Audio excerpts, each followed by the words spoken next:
কিছুদিন আগে একটা 4th ইয়ারের কেকের ভিডিও শেয়ার করেছিলাম। সেই কেকের ভিডিওটা দেখে একটা মিষ্টি মেয়ে আমাকে মেসেজ করে বলে যে, "দিদি, তুমি কয়েকদিন আগে একটা কেক বানিয়েছিলে 4th ইয়ারের, ঠিক সেম টু সেম কেক চাই, কিন্তু একটু ছোটোর ওপরে।" তো সেই মিষ্টি মেয়েটাই আমাকে একটা ছবি পাঠায় এবং বলে যে আমার কেকটা যেন সেম টু সেম এরকম হয়।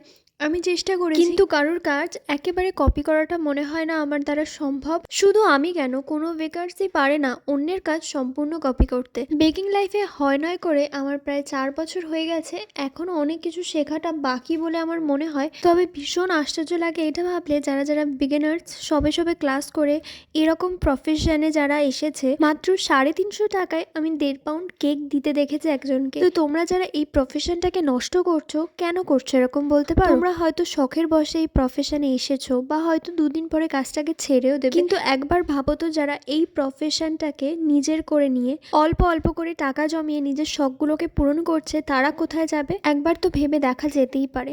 বাকিটা আসছে নেক্সট পার্টে।